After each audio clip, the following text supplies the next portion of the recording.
legal description of real estate is one that is sufficiently specific enough for a surveyor to locate the exact dimensions and boundaries of a particular property.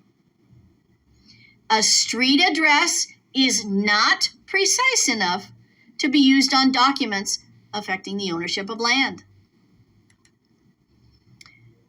Metes and bounds legal description. That's the oldest method of legal description in the United States and is the most accurate when used with contemporary global positioning systems or GPS technology.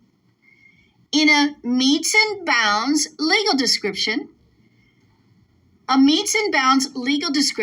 uses compass directions and distances, metes, to describe the perimeter of a property's boundaries, bounds. A metes and bounds land description always starts and ends at a point of beginning.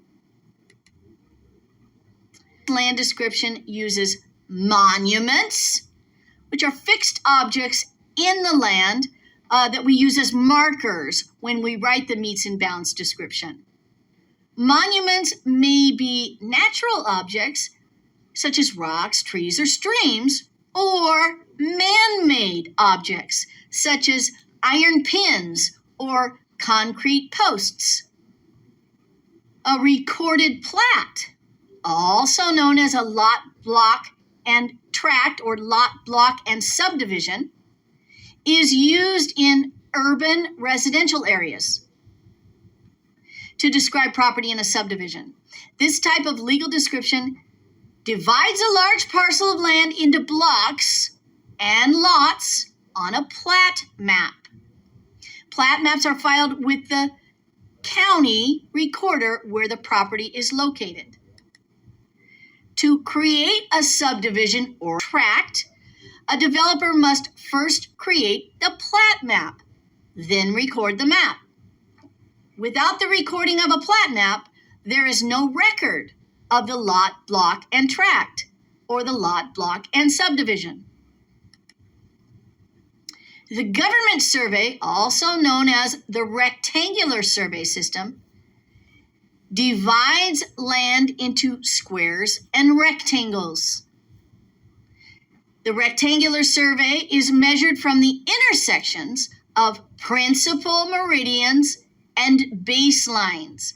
Principal meridians are north-south lines. Baselines are east-west lines. A rectangular survey description describes townships relative to their positions east or west from the prime meridian, and relative position north or south from the correlating baseline. Townships are 6 mile by 6 mile squares, and they contain 36 square miles, each 1 mile square is called a section. Each section, or 1 mile square, contains 640 acres. Units and measures are used to determine the size and square footage of both structures and parcels of land. A mile is 5,280 linear feet. A square mile is 5,280 feet by 5,280 feet and contains 640 acres. An acre is 43,560 square feet. You'll want to commit that to memory. An acre is 43,560 square feet. I once learned that it was 4 old ladies going 35 in a 60. Easy way to remember it. A square yard is 9 square feet. A square foot is 144 square inches.